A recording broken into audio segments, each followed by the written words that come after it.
What is that TV7? Yo, I'm on this again. Everybody like it, nobody could hate it. Them underrated.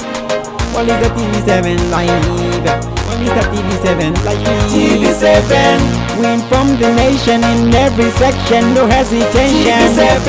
Give them realization, information and education. TV7.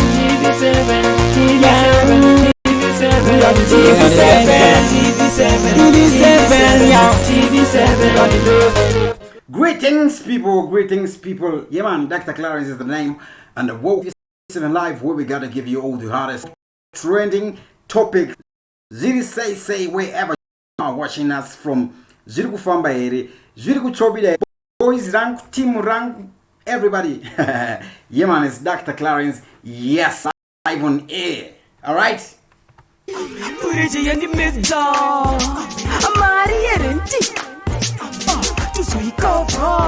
Apparently, the MDC Vice President, Engineer Elias Mudzuri, has been suspended.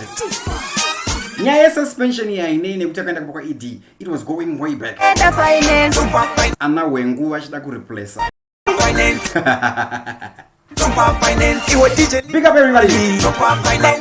I'm gonna be playing you interview. I'm Mthuli Ncube. 2 interviews. We're gonna be analyzing together. Enough respect to everybody who's watching us live. Before we proceed with this video, I would like to ask you for one favor. Please make the like button and subscribe to TV7 Live if you've not yet already done so that you never miss any of our videos, because we make videos each and every day. Okay?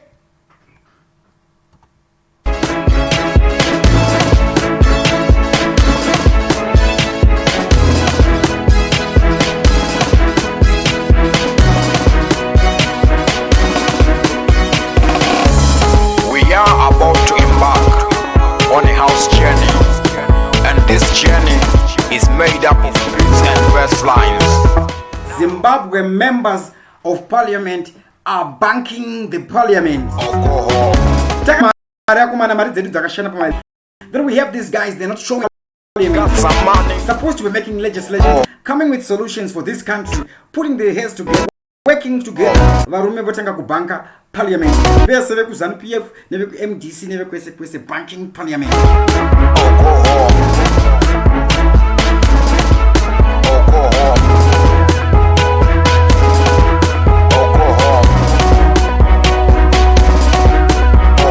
I'm gonna take live close manji, but this is a very disturbing story. This is a very disturbing, we can't call it a development. It's a very disturbing undevelopment. It's very disturbing. These guys, they're supposed to be dealing with the problems of the nation. What are they doing? They shouldn't have become my MPs. And it is on the independent tika roa kuno 50 votes, ligenda 50 votes kuzengeza west kuno roa na job sigala. But anyway, we send these guys to parliament to help us to put their heads together kuti vagadzire masolution enyika ino. These guys, they are busy banking. When they actually show up in parliament, it is, this is sad, guys. When they are there, it's like an adult daycare center, as big men and women will be contesting for popularity instead of legislating and solving the Zimbabwe's problems that we have here in Zimbabwe. Mawani, guys, Mawani. It's no longer the parliament, it's no longer members of parliament pressing the government, but it is us, media houses. MP busy pressurizer. Yes, the media plays a very important and pivotal role. Disuta kutoshanda kuisa pressure kurumende. Zvikasataurwa nemedia, social media. Apana anozvitaura because ma MP vanenge vari busy kuimba nekuningirikina pamatebhuru emuparliament, which is very sad. And apparently also today we have this undevelopment also. So times when you have to vakomana vanofana kuwirirana, vanofana kutaura vese, vanofana kugadzirisana. They should have dialogue. Mudzuri shows up at ED's place. I don't know what he was doing. I may not Aitichi, but apparently, yes, Mudzuri, the MDC vice president, has been suspended.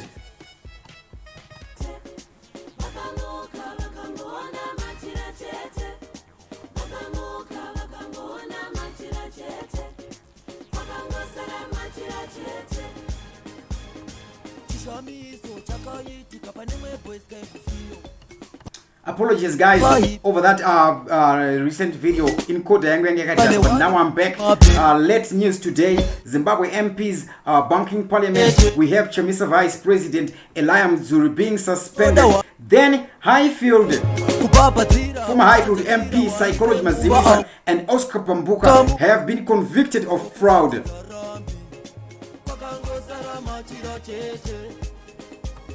Former member of parliament for Highfield psychology Maziwisa and former ZBC News presenter Oscar Pambuka have been convicted of defrauding the ZPC Zimbabwe power company of $12,500 in a public relations deal. The pair have been jailed for 6 years, 5 months, but will serve 2 years and 6 months each after the rest of the term was conditionally suspended. Allegations were that sometime in 2016, Maziwisa and Pambuka took a letter to ZPC from the Minister of Energy and Power Development, Samuel Udenge Antony Court. Right? The letter directed ZPC to work with fruitful communications at intervals of 6 months. The court heard that in January 2016, Maziwisa and Pambuka entered into a verbal agreement with ZPC, to do its publicity work. During the agreement, ZPC was represented by Mr. Noah Guariro and Miss Chisweto. On February 12th, the Fruitful Communications hosted a Zim Asset Conference at a local hotel where Undenge was the guest of honor. That's when all this happened. But I don't know if these guys are even going to save the 2 years. Let's see what happens. And yes, MDC VP Mudzuri has been suspended from the Movement for Democratic Change Alliance. So they've suspended him pending disciplinary action. And yes, this has been released by press release. It's nice to publicize. I don't know why these people are doing this. So this Mudzuri was Morgan Tsvangirai's vice president. Mudzuri angari VP wa Morgan Tsvangirai. Tenobva futi VP wa Nelson Chamisa wamfana, VP wamfana. Angonanga chiwadziwa zvake chichi. But anyway, papa ne plot to oust this Mudzuri for a very long time because ana wengu varokwana pa VP post ipapo. Then imwe nyaya ndeyekuti Mudzuri is one of the people varida kuita topo Nelson Chamisa pa Congress. Nenawe kuti, do you remember pakafa Tsvangirai apa nakuitwa Congress because they knew kuti Nelson Chamisa aidyiwa. Kwete nekuti Nelson Chamisa adiwe nevanhu, but vanhu varanga vari structures MDC, they don't like Chamisa because Chamisa anodiwa nevanhu kupfura ivo. So to some politicians, it's all about the money. It's all about the money. I think you also zvakaitika kunana tokozane kupe vatanga chama MDC chavo chavaida kuti chidivide mavhosi. But what you saw kuti vanhu vaivhotera maZanu PF, vanhu vaivhotera maZanu PF MP vovhotera President Chamisa. Apana kana munhu kana wana kamba confuse nezvekuti MDC kupe MDC chichi chikawedzera kwawarwadza futi. That's why makaona kuti Linda Masarira akarasa meno mukanwa pa commission of inquiry nyaya dziri dzekungorwadziwawo. You see. Big up to everybody who's watching us live. Yes, I hope now the signal is coming back. Okay, watching from the University of Zimbabwe's comrade, Blessed Tinashe Majome, Evelyn Piri, Eddie Lee Jr. Jiri say, enough respect, everybody who's watching us live right about now. Yeah man, TV7 Live is the channel. Akomana kana msati madhonya button subscribe. I time chanye button subscribe. Moita like. Remember futi tine backup channel. Iripa panel.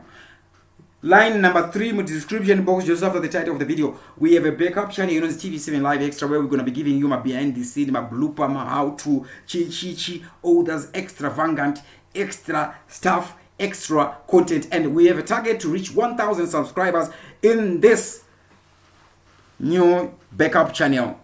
In 7 days, already we're 30 minutes away from entering day number 2. Big up Lamont Murape, Virginia Chirumbi, Marshall Zomba, Jiro Fire, Francis M. Diot, Matianga. Super. Everybody, Matanya Patani like it. I want to Makawanda, I want to change like, I want to change my like, I'm going to 50. I want to Makawanda on a video. Sadaro and Money. I want to the song. Yeah, I know this one. Masung, I'm going to put your hands together for dancer. Come on. Apana song one is na controversy. Get the King Shati. Kasong ke Christmas. Hello, Mr. Madu. What going for Christmas? Me I go celebrate a Christmas in a different way. Less food, more volume. Ofulaya bachifulaya. Namira poster, girama fulaya. Can I try so nakati? Right, on the previous video I talked about my MP and my parliament not doing their jobs. Kuchaga my solutions and setting up legislations, reviewing my legislations akadakwa. Zokurira na parliament zokazira upenyu wana jinene uti umuntu MTC kaunduru umuntu weZANU-PF. Nenawe yekuti wewe ukona uri umuntu weZANU-PF matema danda akawayaisa zvinhu zvake zvisina musoro wozvitsigira newe waunokwana. Ndosiko kuna kuti youth league yeZANU-PF yaramba mashoko anga achiwa namatema danda yekuti kuti president anzi atange kusvika pa 62 years muwe uti kuda tona mimwe nyika ina president ane 28 years. Uti una matema danda ukona mudhara mukuru wo veteran richiri da kuita booty league mumwe mudhara mukuru unobva waisa question mark. I don't think madhara ane ma 75 years 80 years anofanira kuchaundwa achavakadzimba kana kuda kuti komana vakufanira kugara kumba uchitamba navazukuru. Manyana matema danda maitungoonekwa achiuda ipapo pa TV. Which is a very sad story. Aya akazona kuti ingagore rinotakachaya. Saka rasta ikona kubata shaya. Mambo shati gure rino ari kufaya. Ayo doctor. Mr. Magu. This is an action. And this big one, the Zimbabwe Minister of Finance, Zimbabwe Minister of Finance, Mthuli Ncube Humiliated hard talk style by interview.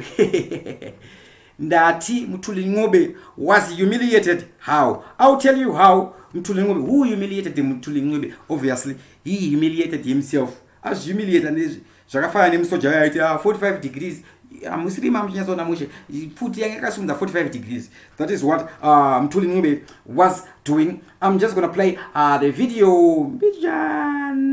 Mthuli Ncube humiliating himself, lying to himself. You see, you can lie to people, but when you are lying to yourself, komana, they are ones. One.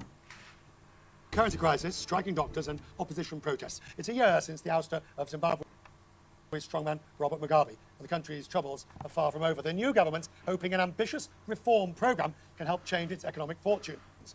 Unfortunately, soaring inflation and mounting debts mean progress of reform has been slow.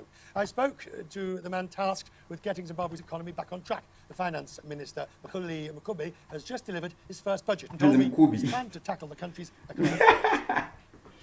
The budget recognizes that we have a twin deficit challenge, which is that we have a fiscal deficit as well as a current account deficit, but also we need to deal with our external areas in terms of debt restructuring. So two things that are confounded, or rather, magnified by the areas. Right. So the budget deficit, though, you can deal with by, you can't really cut too much because the nation is already extremely poor, and further cuts would hit the hardest hard. Well, my approach there has been twofold. One is obviously budget cuts in terms of the wage bill rationalization, and on that front, the president of the country, His Excellency Mnangagwa, is leading from the front. He cut his salary by 5%. We all cut our salaries by 5% as ministers to show leadership in terms of cost containment, in terms of austerity. We've also expanded the revenue base by following on the informal sector, which is expanded, by the way. The economy is 40% bigger than we thought. So in order to expand the coverage, we introduced a 2% financial transactions tax. So those two together, cost containment and revenue expansion, have worked very well for us in terms of fiscal discipline and fiscal consolidation. Richard, you'll be surprised that in the last month of October, mina timomukata mfesia iwe mira nyarara iwe mira timotaura handiti nyarara uyu mukomana uyu vari kutitira kuseva mari tira kudai vari kutengesa fuel neloss. These guys vari kunotenga fuel nemajusa vokuuya votengesa nemabondi. Sometimes hurumende kuti iwane mari inotenga fuel futi it has to resort to buying fuel pa black market handiti saka na fuel icha $40 nebondi not yakangofanana nekuti fuel iri kuita around 48 US cents operating at a loss. Personally, I think these guys, they should do half.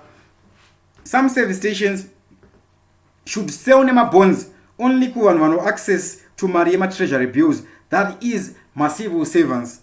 Everybody else should be buying the forex, especially those people who are earning forex. Forex,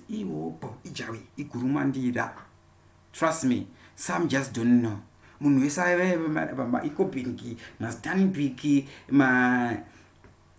Chati, Nemame Maschuati, ma Visa, ma Mastercard, they are earning forex, right? I think I am to Mthuli motors that could be in Zimbabwe, but the real routine forex. Rhyme wait out she, Varubena over Shuma. As it is as a duty when access Maria and Dilo Team Rashona. But anyway, that's how we had this RBZ financial director being arrested. I hope it's not temporarily arrested like these guys do. Okay, so let's continue with this video of our Minister of Finance, Minister of Finance humiliating himself. The primary surplus. So we're making progress after only 3 months, in this new government. You still need your lenders to write off or redo your debts. That's correct. We need to have our debts restructured, shall we say, so that we can open up Zimbabwe for investment and international credit lines. We are re-engaging. And that is a two-step procedure. First of all, we had to get our economic reform program, which is enshrined in a document called the Transitional Stabilization Program, accepted globally. We've done that. We've sold it nationally. And then we'll move really into first phase, which is to clear the debt areas for the African Development Bank and the World Bank, which is what you call the preferred creditor IFIs. We're determined that in the next 12 months that is done. And then we move on to the third phase, which is basically the Paris Club negotiations with the bilateral creditors. Good luck with that. Thank you. In terms of how you're going to open the economy, make it more make it more attractive for foreign investment, who look for a rule of law, who look for stability, look for good gains, obviously. What can you promise them on those fronts, particularly the rule of law? First of all, let me say that Zimbabwe is open for business already. Zimbabwe is easily the biggest buy in Africa right now on any asset. You're talking about the rule of law. Literally, this is about property rights at the end of the day. Property rights are secure in Zimbabwe with a judiciary that works. We have contract enforceability, conditions that work. We have rule of law that works. And we have a list of other institutional reforms in place, including improving the... Listen, Mr. Mthuli Ncube. We have people, Zimbabweans outside of Zimbabwe.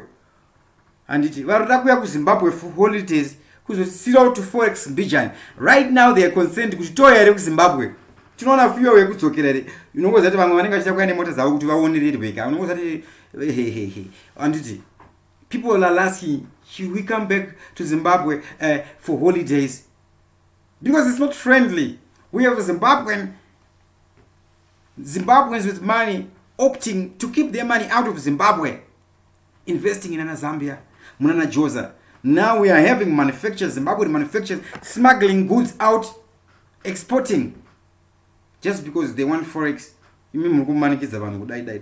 So what do these guys do? They come, they set up their firms here, they pay Zimbabweans cheap labor, no benefits, no security, no pensions. They just make money and go away. Saying Pacifisa. Pacifisa panamuna benefita. You see, Zimbabwe is now Africa's China, or Zimbabwe is China's China. where they come for cheap labor. Right, Mr. Mthuli Ncube, you need to look at that. Zimbabweans who are afraid of coming back into their countries because they are afraid. They don't know what's going to happen. Abasiti kana wasvika mfesi yewe uchati mau yako nokwakoma mchadzokere kuti mdzokere tikubata ma 40%. You know, because apparently Mr. Minister, you are full of yourself. Of course, okay, you may claim to know what you think you claim you know, but azhinji waro minister anditi ana Bill Gates vanga vasiri maprofessor, ana Zuckerberg vanga vasiri ana Martin Luther vanga vasiri maprofessor. America inamvera president one professor kana one. And Mr. Mthuli Ncube, you just coming and imposing whatever you abamruchita mugaya abamrutengesa petrol nelos. Ameno. Chigaya icho. Ameno. I don't know. Big up to everybody. Keep your comments coming. Like. Everybody who's watching us live, yeah man, Dr. Clarence is the name and TV7 Live is the channel. Click that like button. Let's just finish this and we go to the next interview. Ease of doing business conditions and putting in place a one-stop shop to make it easy for investors to come in. Clearly, Zimbabwe is the biggest buy in Africa right now. And the problem with the biggest buy is that it also gives the opportunity for the biggest corruption. You're aware of that. The more opportunity and a nation opening up, a selling off of assets, can give. We saw it in Russia. We've seen it elsewhere. It's not new. You're familiar with it. What are you going to do to deal with the transparency and corruption issue? We are dealing with corruption. We're becoming more transparent. We have zero tolerance policies on corruption. This is enshrined in the budget. How many people have been locked up? Oh, a lot of people have been locked up. Absolutely. We're intolerant Yeah. corruption. How many have been locked up? A little people have been locked up. I don't know. Do you 45 degrees? You're lying to yourself. We've said so in our budget, we've said so in our TSP, or Transitional Stabilization Program, and in our Vision 2030, which seeks to put Zimbabwe in upper middle income status by that date. We have zero tolerance on corruption. Can you understand why some 2030 skeptical, some would even be cynical, though, at the ability of Zimbabwe to clean up the economy and to run a well-ordered economy? The history is against the country. In the new dispensation, we have said that we don't want to focus on politics, we're focusing on economic revival. That's why we've launched this new stabilization program, and, as an enactment, program for our Vision 2030. We're focusing. All right, Mr. Mthuli Ncube.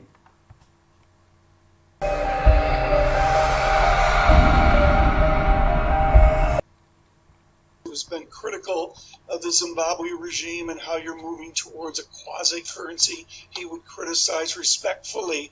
Tell Argentina now and other EM currencies the Zimbabwe lesson of the best practice in currency stability. Well, every country needs a stable currency, a credible currency, a currency that investors can rely on. The Zimbabwe experience has been a transitory experience, all building towards a stable currency that will be issued in future. Argentina has been impacted by the whole emerging markets, volatility being driven by hardening monetary policy globally, obviously mainly driven by the US. Turkey has been impacted. South Africa, in terms of rand, has also been impacted. So you have a slew of different factors impacting these global emerging markets, and not quite Zimbabwe. Zimbabwe's volatility has been driven by internal factors, but also some external factors. I must say that, of course, we are pleased with the way the gold price has held up. All the price of all the other metals, such as chrome, such as platinum that we produce, have held up. But also we produce tobacco. So in terms of the global impact of global demand, we're benefiting from that much more than in Argentina, Turkey, or South Africa. Minister, of course, your country will continue to use, we understand, these bond notes and the multiple currency system until you said the economy stabilizes. Is there a time frame on when you're expecting that economy to stabilize? There's no time frame is fast, but we need this to happen sooner rather than later. So we need certain triggers, such as, for instance, making sure that we have a full monetary policy committee that's working. We're able to move to a market-based allocation of foreign exchange. Investors can, those who are exporting, can have foreign currency accounts and keep their receipts in dollars, and build those building blocks for full monetary policy. But also, as we build reserves, including gold reserves, have a sense of. Anzina Ellen. Hanzi chisikafu wakapfekerei kana usiri kufokasa on politics. It is dry. Akomana, big up to everybody who's watching. Akomana mrukanda ma likes here. Akomana like. Anditika. Kandai ma likes akomana. Alright. Support TV7 Live. I'm gonna put Eco Cash details. World Remit. Mukuru. Chi. Yes. Support TV7 Live. But you can actually help in this Zimbabwean struggle by supporting TV7 Live. I think I'm gonna start taking WhatsApp calls right about now. I think I'm gonna end this live broadcast. I don't know what's happening. Okay, so I'm just gonna take 4 calls, WhatsApp calls. Anybody who wanna comment on what's happening here? Anybody who wants to comment? WhatsApp calls only. WhatsApp chat. Let me just check to WhatsApp question. All right. Hello, Mr. Magu. What going for Christmas? Me I go celebrate a Christmas in a different way. And less food, more volume. Ofulaya bachifulaya, namira posta, gira mafulaya. Kana try so nakati haya akazona kuti inga goreri no chakachaya. Saka rasta ikona kubata shaya. Mambo shati goreri no alikufaya. Ayo doctor. Mr. Magu. This is an action pack. King Shada Christmas attack. We wish you a Merry Christmas and the Rastaras New Year. Boom bada. Kitimu tindema na star. Kana wa aina safari. Shichika bashinaba. Sarova makaki ante kupasa pasa.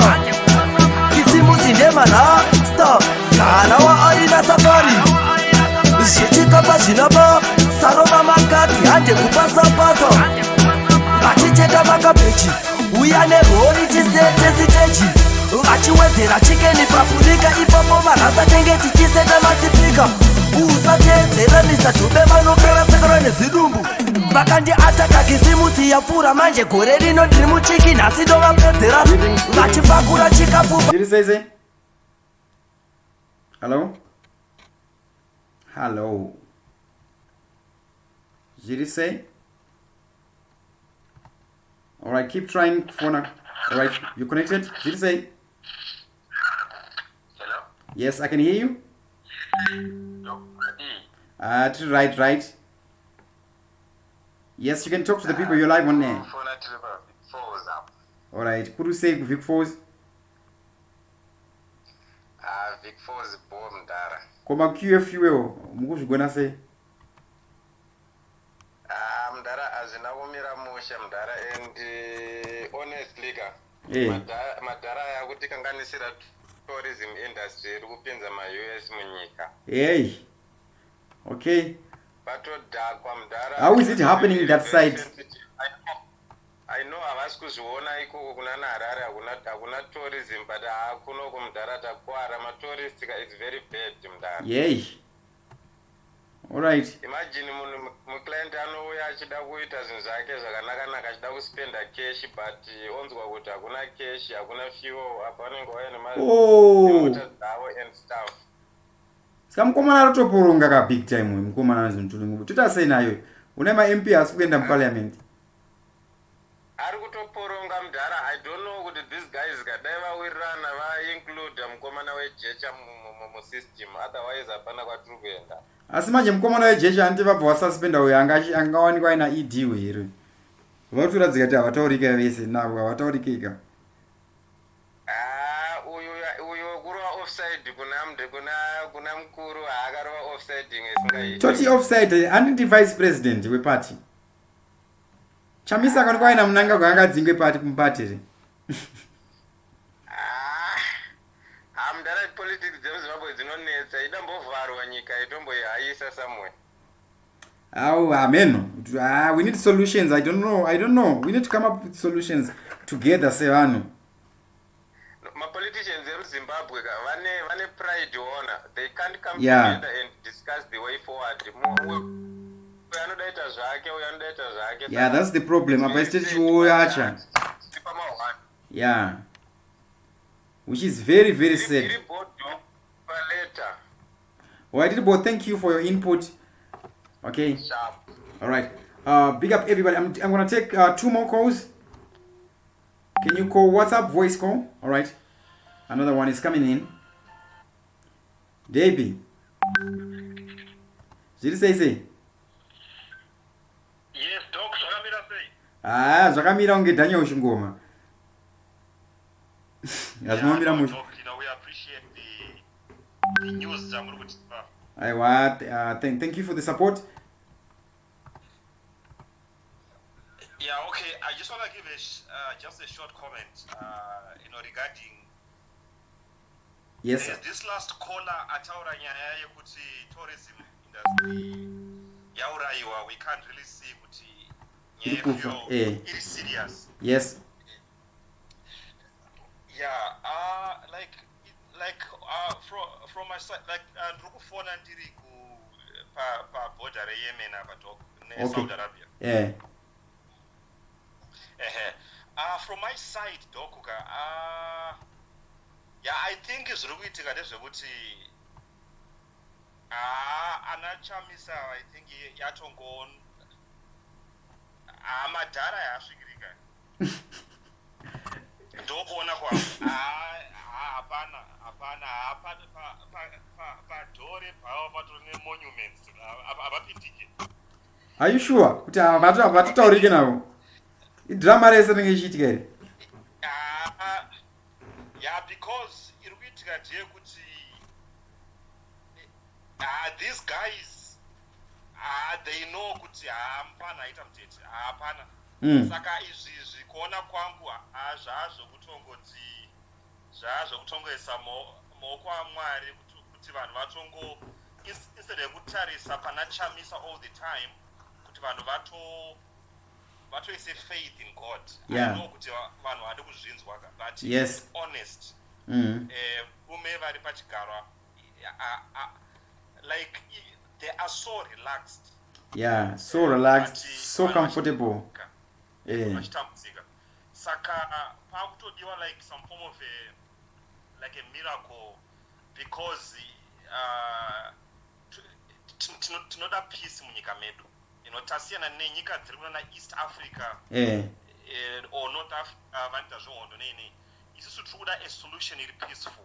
Saka the only way we can show our disappointment is to continue nema match ari kuitika. Otherwise VPET andione vari vanhu vekuti like vangavhundutswa na anyone. Yeah. I don't think so. But vaitya like vaingoda endorsement yeAU ne-endorsement yeSADC vakaiwana. Saka endorsement yevanhu vemuZimbabwe kwavari I don't think kuti ine basi. Useless. Saka zvinhu zvazvo kuti people must put it maoko aMwari. Mwari anopindura mato, toda ma-solutions ane peace. Saka kutongomacha and people must pray. God responds to prayers.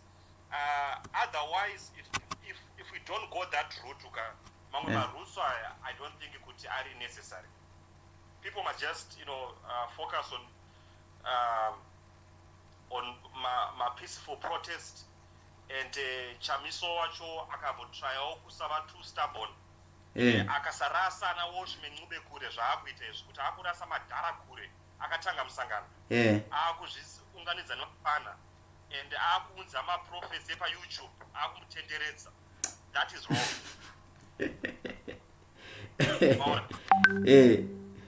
Yeah. Saka, Doc, that's my contribution. Thank you, Doc. Iribo, thank you very much for that one. All right, okay. Interesting perspective. Big up to everybody who's watching. I'm just going to take 2 more calls, guys. That is an interesting perspective. All right. We need other solutions. KM. Hello? Hello, you say? Hello? Hello? Hello. All right, I'm going to take another call. I don't know what's happening. He was calling from a Zimbabwean number. Zimbabwe network, which is very, very sad. Big up to everybody. Akumana majanya like button ida kumana majanya like. Majanya like iri. Varada kusupport tora ma details aya ari kushwa pa screen ma iko cash ne mali Western Union. Vari kujoza mukuru iripo pa screen apa. Support. Because TV7 ikutotera basa kutopfura ma MP enyu parliament.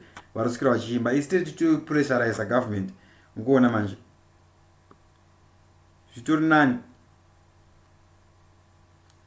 Okay? Big up to everybody who's watching us live right about now. Yeah, man. 1980, Zimbabwe inherited the Zimbabwean dollar at 1:1 with the British pound. 1985, pound 1:3 with the Zim dollar.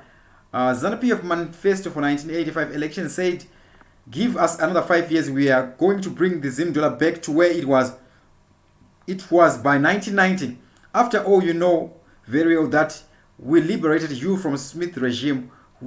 We know you trust us." They were given the mandate to govern. KM is trying to call again. Yes, did he say? Hello? Wapinda terera pa phone kakwete pa YouTube very slow. Did he say?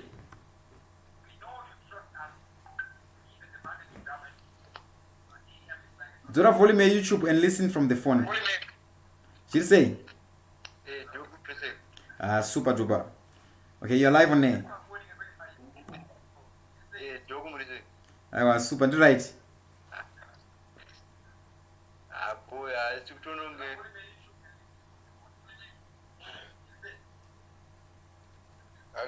Can you listen via the phone? Kwete YouTube. Ukatera pa YouTube inora machingo tenderera. It's slower. So can you just lower the volume of YouTube or tera pa phone pago? Alright, thank you. Yes.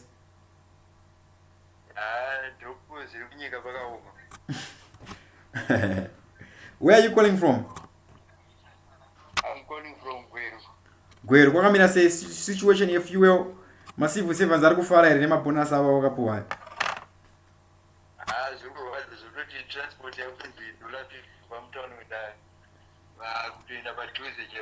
asariko zvawo makomba zvona kuti dola 50 zvawo. Hey. Okay.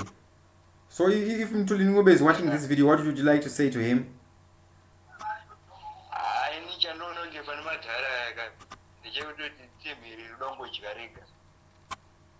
Do you think so? I think language garega 15 billion As my sanctions this time I mean team Rodumpo Tingo my take Amen. All right, thank you for calling. Thank you for your input. Thank you very much. All right, thank you. All right, big up Pasmo Matandike. Thank you very much for calling. Nobet Manyenga Twana Lamont Murape Farai Chibamuperu says Nasinda Nonoka Maridza says network Mawani Ichiriakata network Komana. All right, we have one call again which is coming. Hello? Did you say?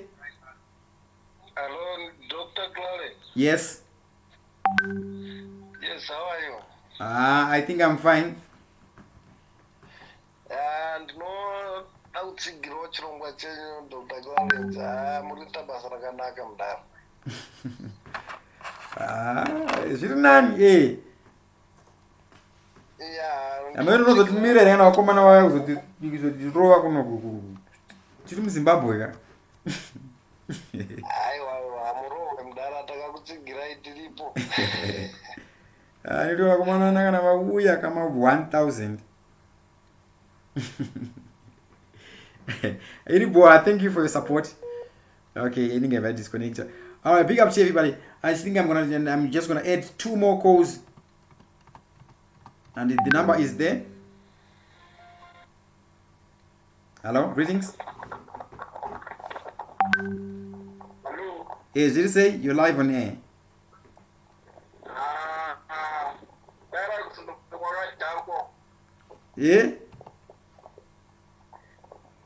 kuya holiday.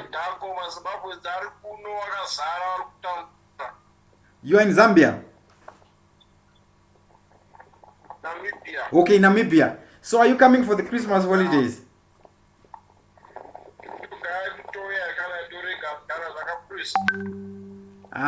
Ina ndingangorambidzwe kuuya because I'm a proud Zimbabwean. Ndisa nyika yangu pamberi. Nyange zvikatakwa sei hatodhakirwa tirimo.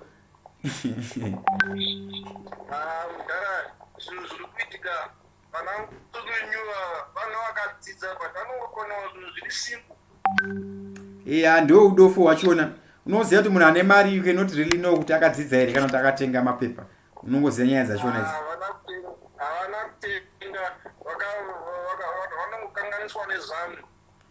Do you think so?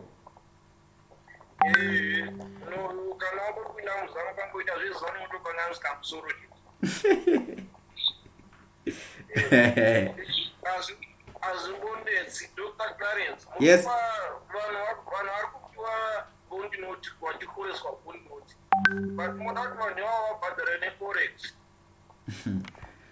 Duty hanzi mafarmers vanobhadhirawo nebond. Masivo savers vanobhadhirawo nebond. Vamwe ndivari kunzi bhadhirai neforex.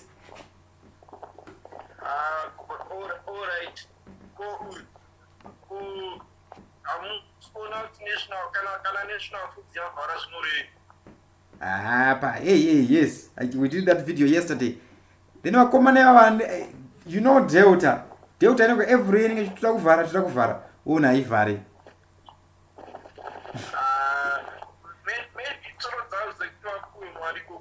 Yeah.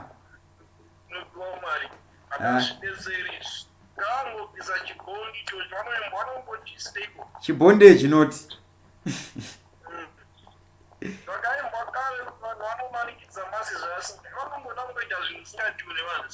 Yeah, that's very sad, especially we have come from a time at Jonathan Moyo by Itisiraj Masendekera, Kokoya Gideon Kono, dictatorship, and now Mthuli Ncube is just following the same footsteps.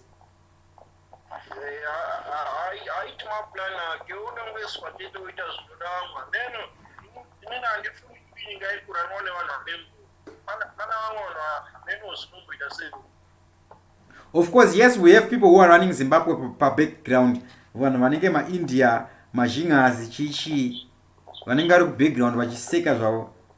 Vari busy kukalkulata mastock market chichi, vachitenga ma shares, nemari dzisipo, vachitengesa, vachita profit, things like that. Of course, we have that. And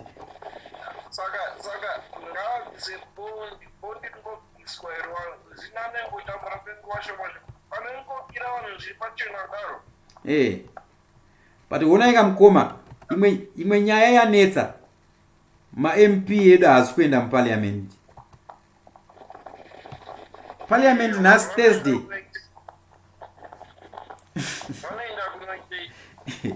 Havana zvavari kuita kandi ndopanotangira ningirikini. Isusu mamedia une manje ndisi takungotaura zvibasa ndinofanira kunge tichiona nepolitics.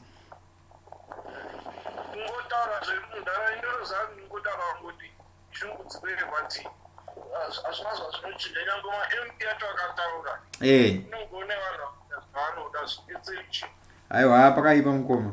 Pakaipa. Saka vanhu kana pamwe ndakuona ichitoita makambozone zvinonzi French Revolution. Ndoitaitika iuko. Tongosiya maoko maMwari. Anyway, thanks for calling. Musadhibhe kutumira muri mari pako paholiday apa kumusha. Kana musiri kuuya. Handiti. Yeah, noti mukasatumira komana kuno kwakaoma kuno kumahwani kuno. Alitumiri mari totumira mafuta. Yeah, ndizvozvo. Aiwa iri both. Thank you for calling. All right guys, I think I'm going to just take one more. Hey, mkuru zviri sei? Hello?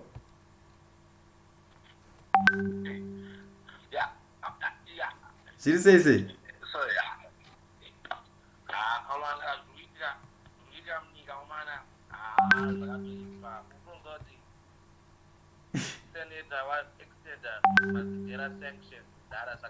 Yes. Yeah. Things are gonna get worse, man. That's very sad.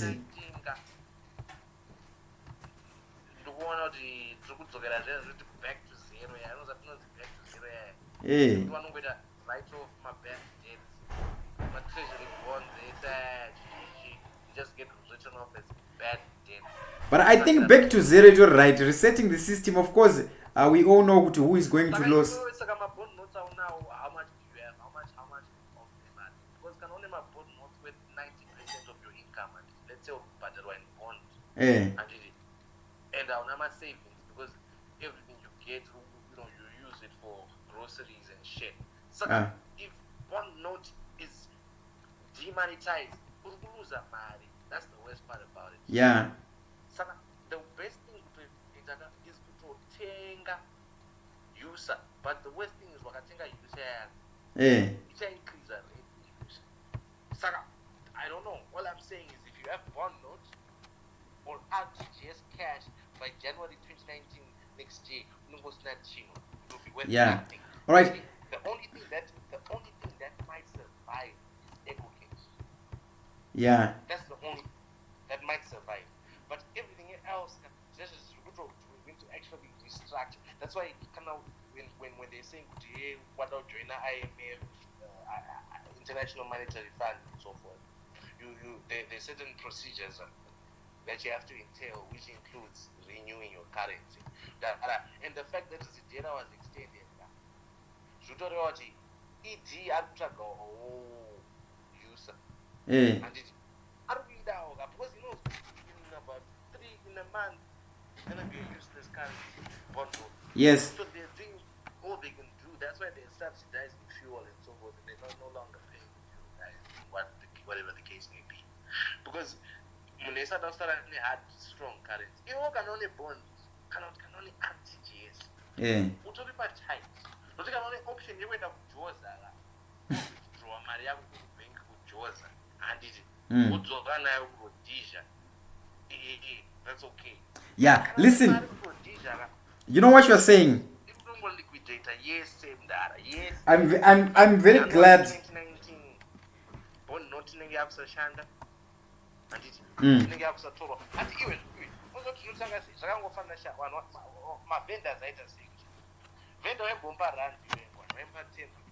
Yeah. Yes.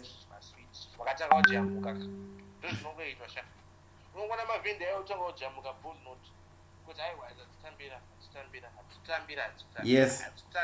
And then right here you wait no yeah. And then you those are January 2019. It's better for you to buy. Okay. Do you know what? I'm very glad you came up with this topic. Yeah.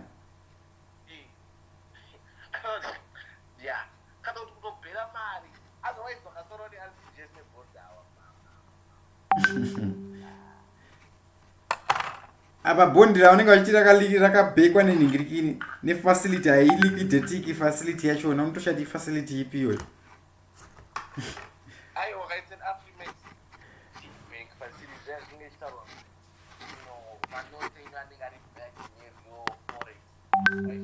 sikaifanira kukrasha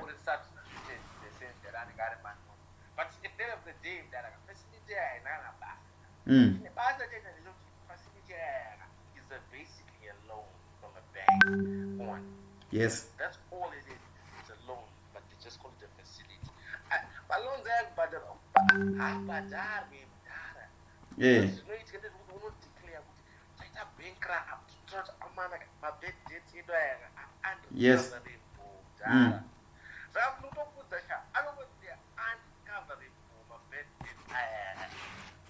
Yeah. 0-0. Yeah. Anything you can buy it now. Buy it now with that RTGS push. And I think the only cryptocurrency Jasara is probably EcoCash. Because you know it's kind of like Nima prepaid Visa, prepaid MasterCard.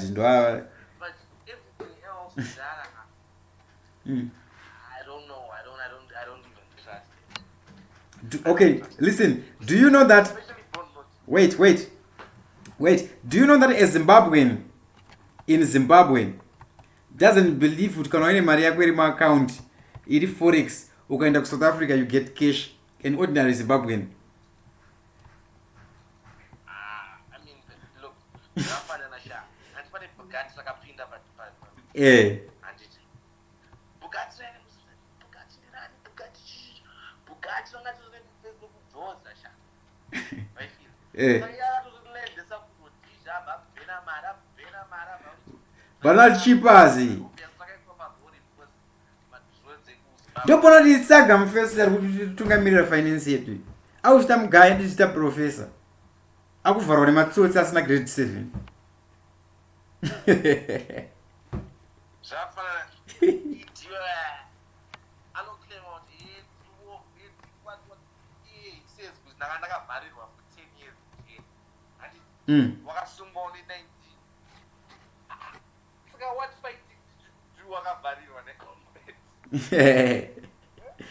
Musamudaro iti.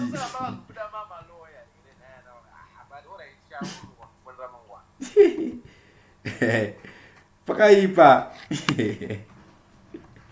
Hiribo, thank you. Whoa. Mawana kumana nyaya idzi Zimbabwe. Mawana. What shall we do with our country? I think munowese guys. Let's think of solutions. Tikada kumira kuti vamwe vanhu aka. Mawana, I think we all seeing what's happening.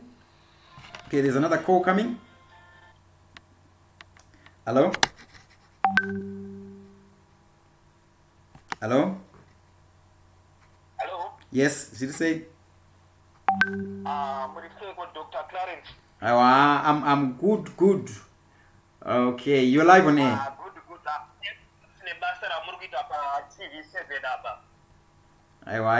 Thank you very much.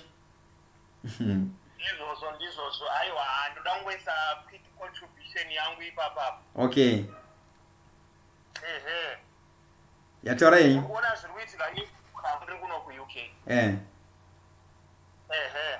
Saka murikuona zviri kuitika Dr. Ndezvekuti vakomana kupinda kwavakaita handikaka vakapinda vasina kuchena ba. Dzinokupinda munhu usina kuchena kuti uzosumudza kuti usumudze nyika uite mukuru wenyika zvinonetsa Dr. Handika muri kupaona. Yes. Nekuti vakomana vachiri mugavhmendi yaMugabe vaitomedzererawo mate vachitoti vakomana dai ndapindawo pane mudharo panyanga. Yes. Oh. Handika muri kuona. Saka pachinzvimbo pavakapinda apa panda munhu ane jinja riya rekuti ndikapinda apa ndoda kusvika ndobva ndatanga kuti corruption no. Yes. Handika muri kuona. Ndobva ndapinda ipapa ndobva ndati munhu wese kana uri muparliament unofana kunge uchike kana ufana kunge uri muparliament every time pane parliament you are president. Yes. Kana usiri president tichakupa kana 1 or 2 ma warnings. After that you are fired. Yes. Yeah. Kana munhu anorara muparliament somebody must be watching kuti zviri kufamba sei imomo. Because utori papa. Yes. But manje neti vakomana vandisho kuti vari muparliament vanenge vari kutofunga mabusiness avo ipapo kana kuti when they are supposed to be in parliament nemabenefits avo kana kuti kumabhotosoro vatebva kana ameno kwavanenge zvavanenge vachiita handika muri kuona. Saka this is totally messed up from the very start. Yes. Because tikada kuti vakasa nyaya yebondi hapana kwarichaendesa nyika yedu. Hapana. Because nyaya yebondi iyi kai ma-investors zvakatarisa bond is not recognized. Uchingobuda any border from Zimbabwe is not recognized. Yes. Saka munoti ndiani investor angauye? Hapana. Nobody will come. Kunze kwemacriminal ekuchina chese. Eradicate vobviswa bond. Yes. Because iwo ndo vari kubenefita nebond. Because vanhu vari kuuya nema-US vari kuuya ne-foreign currency. wopiwa zvimapepa zvisina nebasa iwo wotora mari nebasa handinga muriona ende mwada kuti asa zvimabhondi zvachona imwe problem iyo yekuti handinga makaburitsa muchiti mabhondi akasiyana siyana mamwe malaini ari apa mamwe ari apa mamwe ari apa kana kuti mukatora two bondi notiya malaini ari pakasiyana siyana nobody even came up kana idziwa chana umboya umbotakomana toda kuinvestigate kuti mari iri kumbobva kupi kana kuti zviri kufamba sei nobody yes saka zviro zviri kungoitwa zvokuti ife random zvekuti even ini ndikada kuti ungoprinda mabhondi angu ndiri kunoku kuuk kunoku ndikada kutumira iko nda kuita mari yes saka that is corruption and you won't get anywhere with that it's very sad tikada kuona vakomana ainzi vakasungwa vaya vaye vese ainzi toda kuita anzi toda kuita seko get rid of restore gas around Mugabe this and that apana tikada kutuma tete children anofana kubhenda iko kujero vombona kuti vakomana vakasungwa varimo here monyepera kuti vakomana tasunga yobva robhadhariswa mari obvanzi ashama achibhadhara mari pana pachibuda vombonorwanda andinga muriona saka it's corruption totally everywhere. It's corrupt government, and this government igai mukada kutoratasa matauro anenge aita na idhiwe pavanenda kumasangano kumararu abara zvanenge vachitaura zvanenge vachingotaura ndezvekuti vaifunga kuti vachatonga but havambofa vakatonga. The same speech yaitaurwa nana Mugabe yaya vanotarisa uyichikuenyika uyu ndo speech anonotaura maralism yamuya kuti hapana achafa akatonga panapa kusvika pamudharo yaaneta uyu anenge muriona saka with that speech idzo dzedze zviri kutaurwa izvizvi we are not going anywhere because pari kutoda a change. I think a change iripo ndeyekutoti tinotofanira kutombowinza varungu mugovernment. Do you think so? Matema tazvitadza izvi varungu awedzere kulutere president kana nditoti president woita munhu mutema vice president woita murungu kuita accountability inotomboranwa ngekambani nyika yacho yotomboranwa zvimwe zviya zviri serious because everything zviri kungoitwa mahumbwe ari kungoitwa aya mahumbwe chaiwo because umukada kunzwa munangagwa anenge achiti akabuda achiti paakapinda pachigaro I'm going to listen to the people ezvinezvi vanhu vari kuchema. Is he listening to the people? Sad story. Hapana chaanombobuda achiti aora kuti tabva kuti mabhondi amuswa ada takuabvisa mabhondi aya takudila ne-US dollar. Nobody is saying that. They know kuti iwo they are benefiting from there, and the majority of the people vari kusuffer. Handika muri kuona doctor. Saka itori nyaya hombe kutoti nyika yedu yatoparadzwa zvimwe zviya zvokuti mukadaona fuel shortage so kana mainvesta anouya achiti alright ndikagadzira maproducts angu ndichanoadhilivha sei paanofanira kunge achienda uko fuel hakuna. Mukadaona dzimwe moto dziri kuitika idzi vanhu vanenge vatori kana nezvigubhu zvefuel kana mabhazi kana mamota imomo moto wobva watongotanga.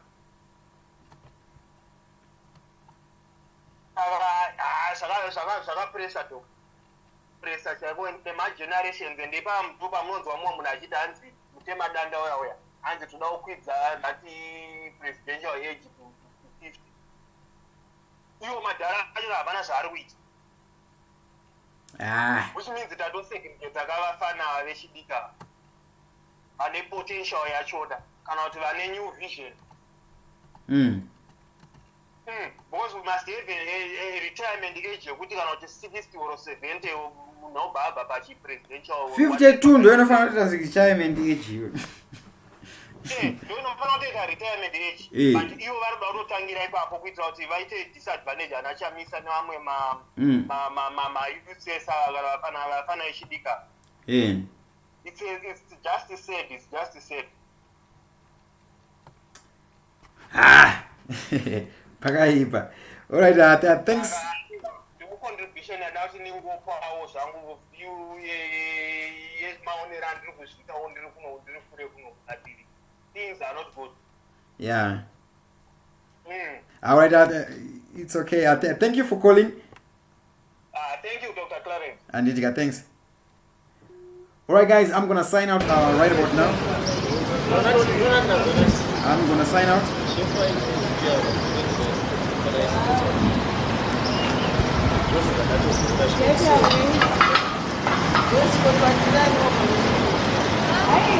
Guys, I'm gonna sign out. Sorry.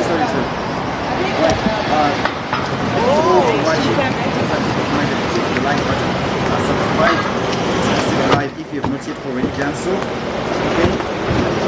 Enough respect. Those who want to support us, details, Cash, Western Union, alright?